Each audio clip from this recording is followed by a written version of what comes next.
Her mail-order husband rejected her for being black until an Apache warrior looked at her and said, "Wife, July 1884, Dust Creek Station, New Mexico Territory." The desert was dry and brutal. The air a mix of dust and heat.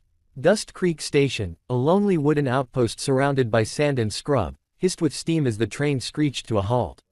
The platform creaked under boots and the weight of afternoon silence. Ruth Carter stepped down onto the platform, her gloved hand tightly gripping a small wooden valise. She wore a neatly pressed blue cotton dress, though the hem had frayed from the long journey. A straw hat sat over her braided hair. Her eyes searched for the man whose letters she'd read 100 times by candlelight. She saw him leaning against a post near the water trough, tall, clean-shaven with sun-reddened skin and eyes that looked like they had once been kind. "Richard Moore?" she asked, stepping forward. He looked her up and down. There was a long pause. Then a slow, unpleasant chuckle escaped his lips. "Well, I'll be damned." Ruth tilted her head slightly, unsure. "I thought you were a mistake," he said, voice louder now. "But no, you really came. You're her." "Yes," she answered quietly. "I am Ruth Carter, the woman you wrote to." Richard scoffed. "I thought I made it clear in my letters. I wanted a good Christian woman, polite, quiet, able to cook, clean, and not draw too much attention." "You did," Ruth said, pulling a letter from her pocket, "and I answered as such. I told you I could be those things." He snatched the letter from her hand and scanned it quickly, then chuckled bitterly. "You left something out," he said, gesturing vaguely at her.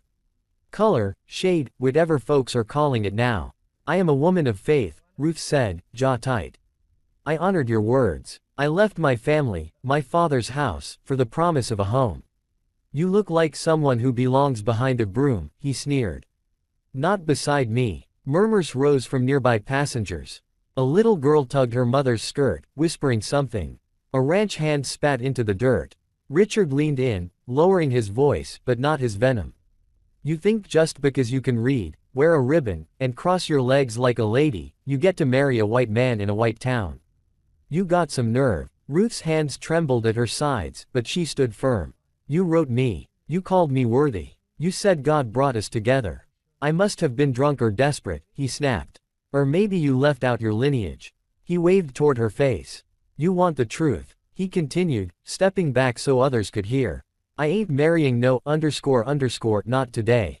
Not ever." A woman nearby gasped. Ruth swallowed hard. "Then may God see your heart clearer than your words.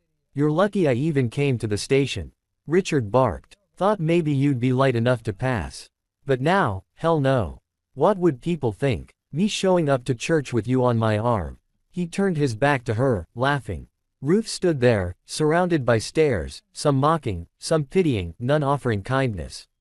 She picked up her valise again and walked, not back toward the train, but down the dusty road leading away from town, toward the chapel, toward her last hope. The day burned on. Ruth had not made it 10 paces from the chapel before the whispers began. Murmurs low and sharp like the hiss of snakes. "There she goes. Thought she could fool a white man. Bold of her to wear a wedding dress, that she came here to steal." A boy hurled a small rock. It hit her val with a dull thud.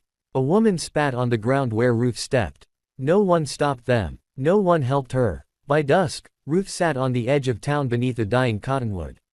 She had not eaten since morning. Her lips were cracked, her pride shattered, but her spirit, her stubborn, God-forged spirit refused to kneel. She remembered something. A name, a whisper she had overheard on the train. "There's a camp of natives east of here. Apache, not hostile, just hiding." If the town rejected her, maybe the wilderness would not. Maybe people who knew rejection would not turn her away. She stood, adjusted her hat, and walked. The road bled into dry earth. No lanterns lit the path. The sky turned to bruised purple as night fell. Stars winking between drifting clouds.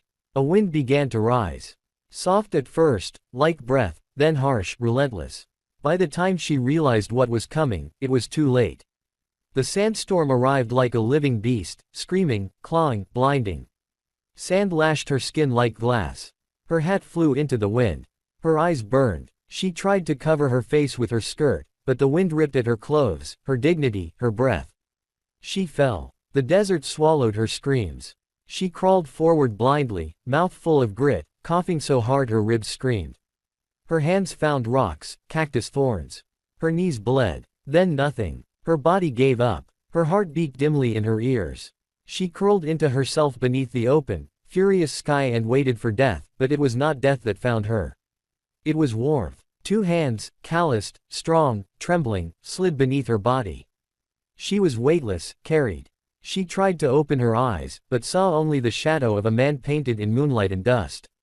He smelled of pine and blood. He said nothing. The wind howled on. She was laid gently on a stone floor, the air cooler now, the sound of the storm muffled by thick walls. Fire light flickered. She blinked, vision clearing in jerks, rough walls, stacked stone, animal hides, a cave, a shelter. He knelt beside her, shirt torn, blood soaking through the fabric at his waist.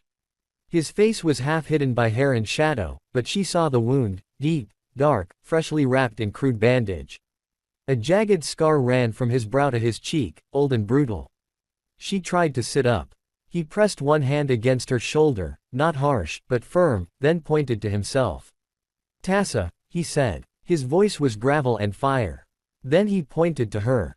"Waited," she whispered hoarsely. "Ruth." He nodded once. She looked down at his side.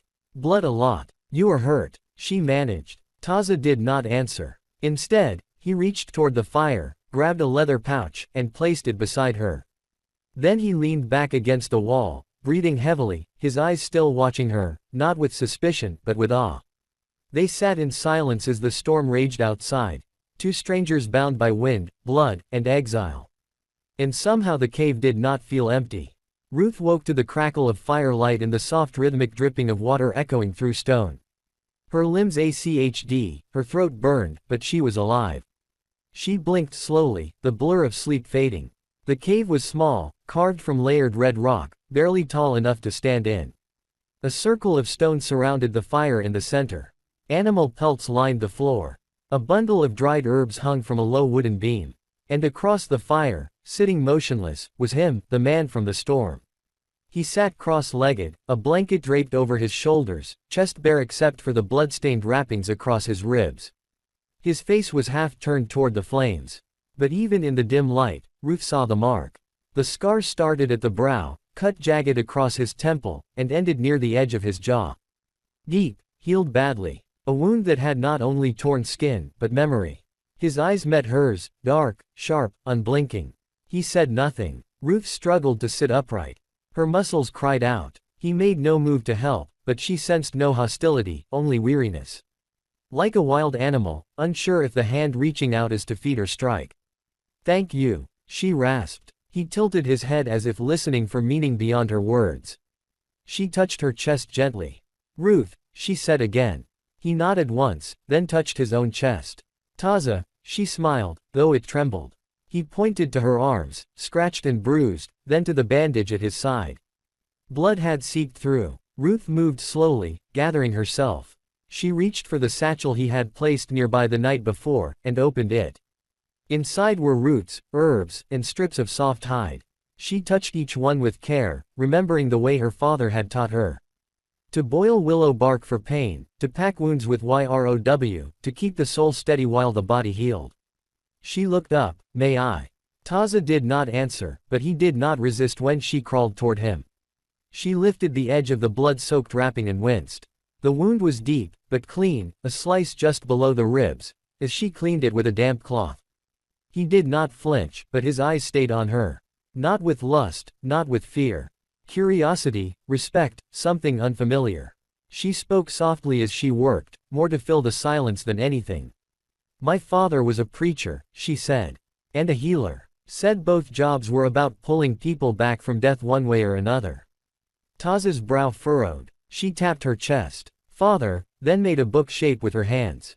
"Preacher." He repeated the motion slowly, then said, "Pray, man." She smiled. "Close enough." She pointed to the scar on his face. "That hurt." His gaze darkened. The fire crackled louder. He touched the scar with 2 fingers slowly, then drew a line across the air, mimicking the path of a blade. He placed his hand over his heart, then opened it toward the fire. "Tribe," he said. "Gone." He spread his fingers wide, miming an explosion, then pulled them slowly into a fist over his chest. "Soldiers?" she asked. He nodded. Ambush, she added. Another nod. Family. He hesitated, then nodded again, slower this time. She reached toward him, not to touch, but simply to hold her hand open between them, a silent offering of empathy. He looked at it for a long time, then raised his own, not quite meeting hers, but close. Their palms hovered inches apart. Two people, both marked by things stolen from them. I came for a husband, Ruth whispered. But the man who sent for me, he saw my skin and not my soul. He left me in the dirt like I was less than cattle. Taza watched her face unreadable. She pointed to her heart. Pain, she said. Inside. He nodded once, then touched his own chest. Same. And in that flickering light, with the desert wind howling faintly outside the cave, a strange understanding passed between them. Not love, not yet, but recognition of sorrow, of scars, of survival. Time moved differently in the desert. There were no clocks, no church bells, no trains screaming through station stops, only the rhythm of wind, sun, and firelight. Ruth lost count of the days, but she remembered the sky changing from angry blue to gentle gray, from dry still air to the scent of coming rain. She stayed with Taza in the stone shelter, though she had built her own small lean-to nearby from sticks, hides, and blankets. It leaned crookedly at first until he silently helped her brace the center post. No words exchanged, only nods and hands passing wood. Each morning she rose early, sweeping the cave floor, stirring the embers, boiling bitter roots for tea. Taza would return from hunting or foraging with rabbits, mesquite pods, or cactus fruit. Sometimes he left without saying a word. Sometimes he returned with a new scar. They did not ask questions. Not yet. In the evenings, Ruth cooked what little they had. She sewed patches on his old blanket. Taza carved an extra bowl for her from a hollowed-out gourd. They lived like this, not as lovers, not quite as strangers, something in between, a fragile peace. She noticed the way he always turned his face slightly away from her when the firelight was brightest, hiding his scar. The way his hand lingered near his knife, even when she was just chopping roots. The way his eyes softened when she laughed. Rare low, like a secret only the desert heard. One morning she found something peculiar. The small square of cloth she had stitched, a napkin with blue thread at the corners, was gone from her lean-to. That afternoon she saw it tied gently at the top of his spear. It fluttered in the wind like a flag or a prayer. She said nothing, but that night her hand shook when she stirred the stew. Later, he noticed the fear in her eyes as the sun sank and shadows crawled over the rock walls. She had never spoken of it, but he knew the darkness scared her. He left without a word. When he returned, he had stones, dry wood, and flint. He'd built a small fire pit just outside her lean-to, shielded from wind, low to the ground, a second flame, a silent sentinel. He found it burning steady every night after that, and she slept better. One evening, the sky broke open. Thunder rolled low across the plains like a stampede.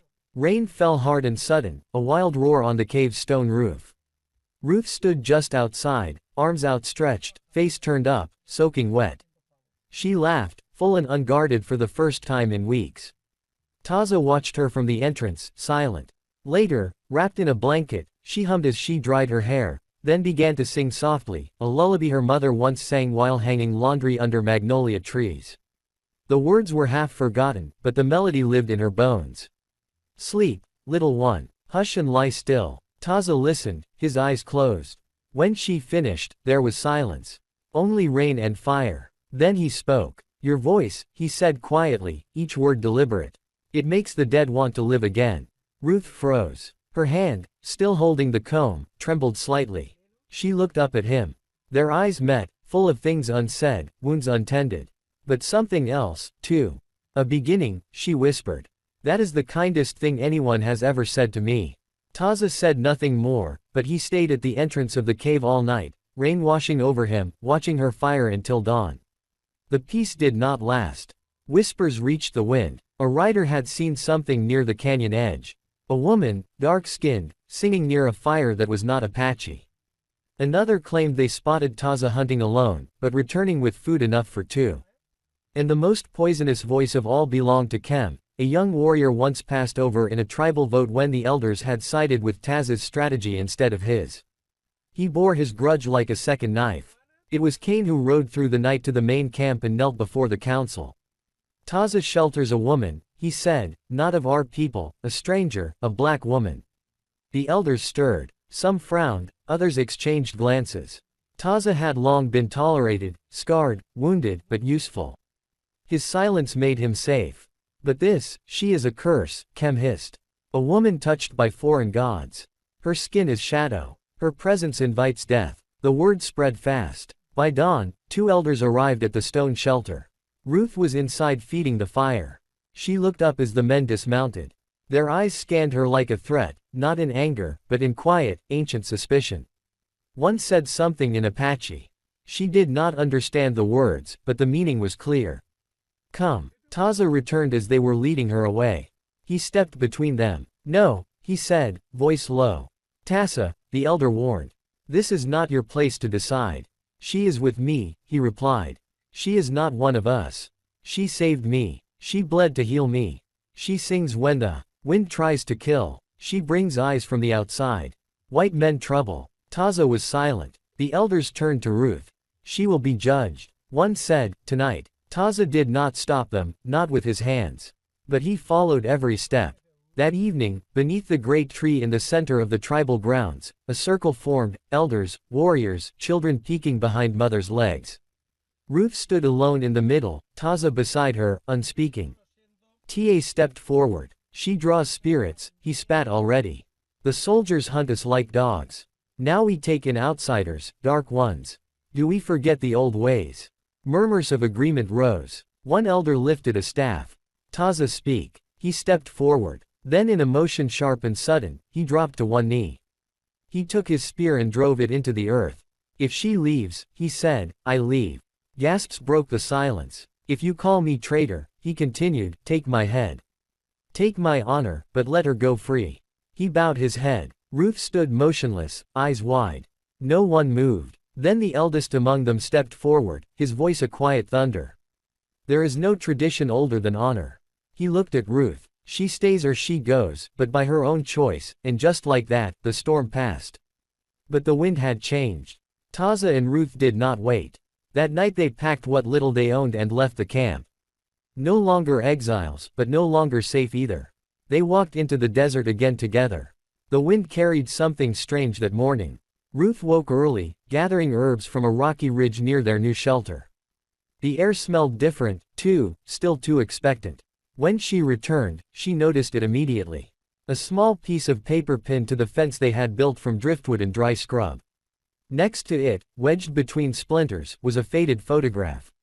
Her father, dressed in his Sunday coat, the same image she had carried west, lost during the train ride.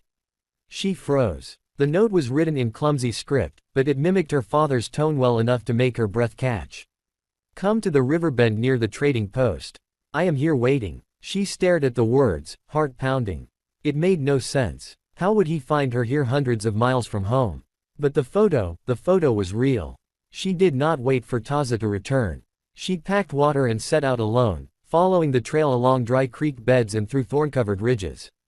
The sun climbed high. By the time she reached the riverbend, shadows were long.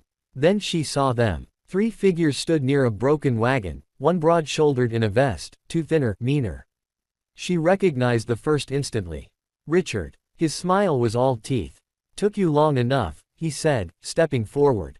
You always were gullible. She turned to run, but one of the men grabbed her from behind. A rough hand clamped over her mouth. Another tied her wrists. You sent that letter, she gasped when they pulled the gag away. Richard smirked. Of course I did. You thought your holy daddy came all the way out here for you.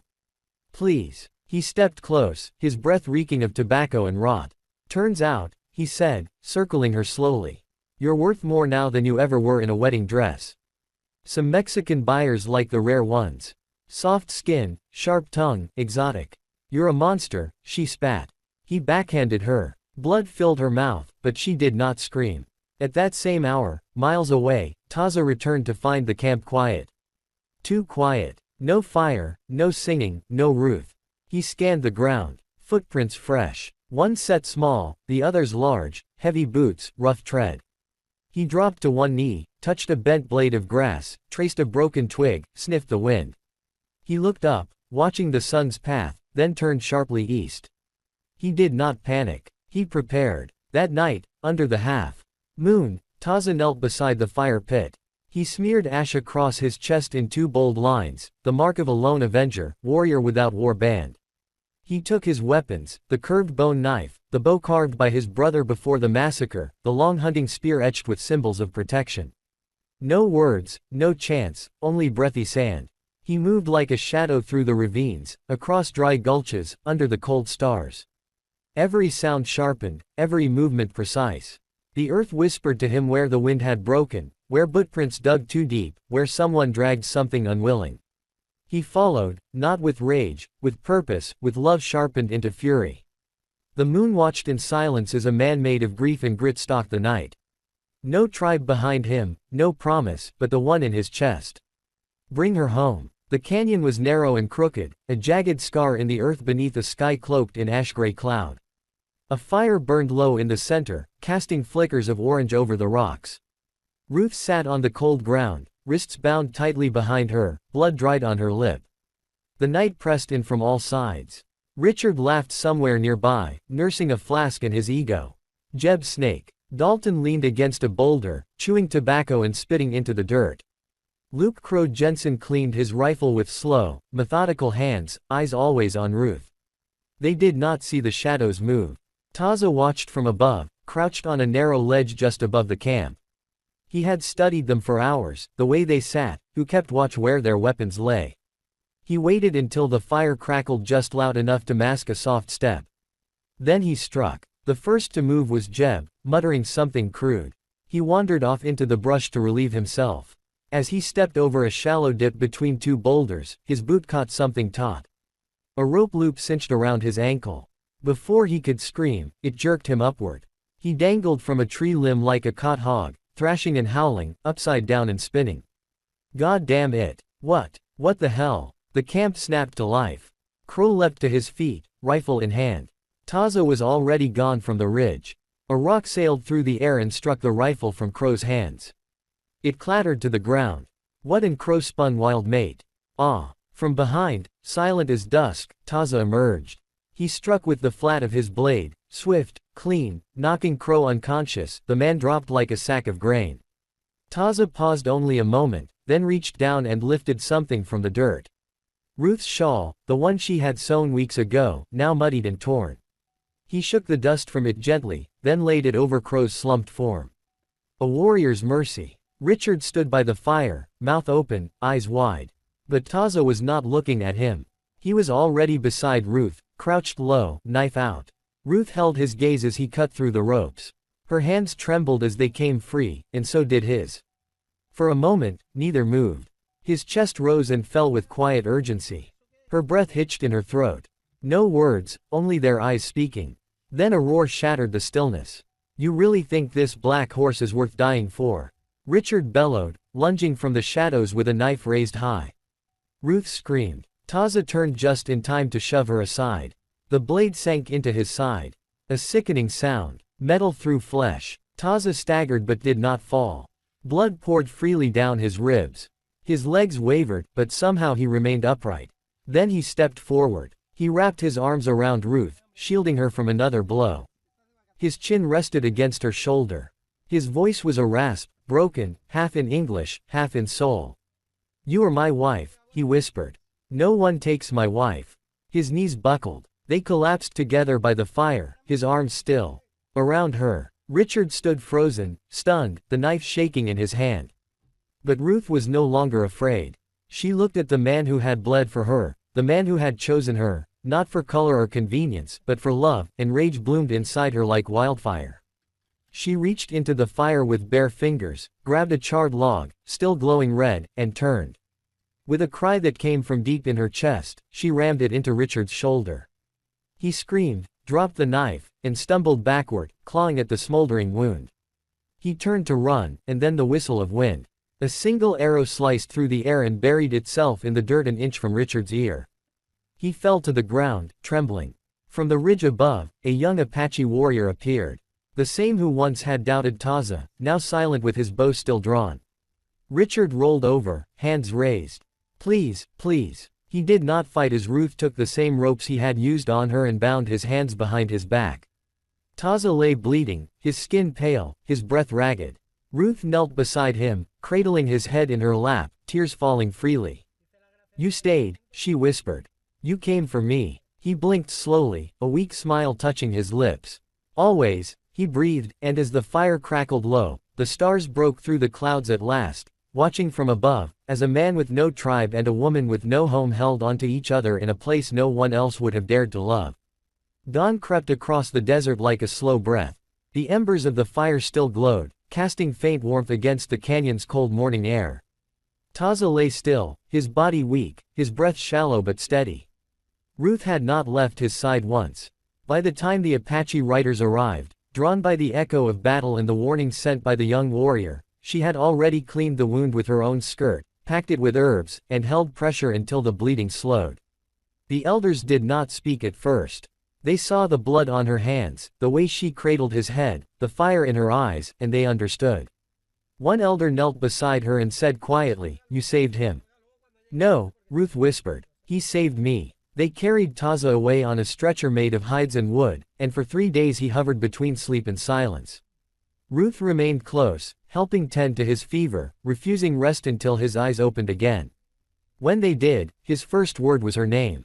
Far from there, Jeb's snake Dalton dangled in the wind, still tied upside down from the branch he had stumbled beneath. His curses had long since faded into silence. When a patrol of Mexican border guards came upon him, they laughed. They cut him down, threw him into the back of a wagon, and by sundown he was shackled, awaiting trial for trafficking and attempted kidnapping. Luke Crow Jensen awoke in the dirt, dazed, alone. The fire was out, his rifle gone. On his chest was Ruth's shawl, now torn, blood-stained, but unmistakably soft. He looked around, blinking at the quiet canyon. No one came for him. He folded the shawl gently and left it on a stone. Then he disappeared down the trail without a word. Some say he never returned to violence again. As for Richard Moore, he had tried to flee, but his arm was burned, his ego shattered, and his strength broken. When the Apache brought him, still bound to the edge of the settlement, it was the townspeople of Dust Creek who decided his fate. The same ones who once sneered at Ruth now stood in silence as the sheriff took him into custody. He shouted at them, called them cowards, liars, race traitors. No one answered. This time the law did not look the other way. But Ruth and Taza did not stay to witness it. They left before sunrise, walking hand in hand beneath the pale pink sky. They crossed through canyons and dust fields, past wild javelas and dry riverbeds, into the sun-drenched borderland of Arizona, a place with no fences, no papers, no questions, a place untouched by rules they had never been allowed to write. There, among tall saguaros and prickly pear blooms, they built a home. It was not large, just 3 rooms, wood and stone and canvas, hammered together with sunburnt hands, but it stood strong against the wind. Taza carved words above the doorway with his hunting knife. In crooked but careful English, it read, "Where no darkness touches her, they planted cactus flowers by the steps." Ruth grew corn and rows between rocks. And when children from nearby mining camps and Apache families wandered close, drawn by the scent of her cornbread and the sound of her humming, she opened her door. Soon her kitchen became a school room. Mixed children, brown, black, copper, cream, sat side by side, scratching chalk on wooden boards. Some could not read, some could barely speak, but they learned together. Ruth never asked about their fathers, only about their dreams. In time, Taza healed. His scar remained, but he no longer hid it. He began to carve again, to smile again. And one spring morning, long after the rains had painted the desert green, a small girl with curls like coiled ribbon and skin like golden sand, ran barefoot across the yard. "Papa," she cried, "come see what I found." Taza turned from his workbench and scooped her into his arms.